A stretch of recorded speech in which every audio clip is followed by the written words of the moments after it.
dyna barti gwych. Roedd y briodas wedi gorffan, a theulu a ffrindiau'r briodferch a'r briodfab a mwynhau bwyd a gwin y parti.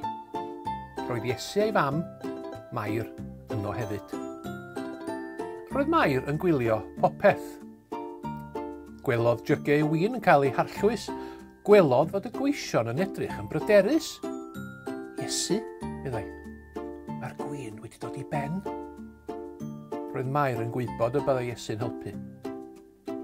Gwelodd Iesu 6 jwg garreg yn sefyll yn erbyn y wal.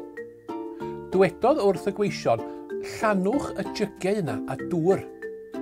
Yna meddai, nawr ewch ag ychydig o ddŵr a'i roi i'r dyn sydd yn ngofal pethau. Felly, llanwyd y jygau a dŵr ac eithant ag ychydig o ddŵr i'r trefnydd. O, blasus iawn, meddai.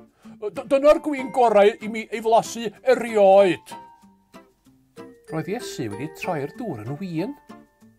Doedd yr un person gyffredin yn gallu gwneud hynny, ond roedd Iesu'n gallu, gan mai ef yw mab Duw.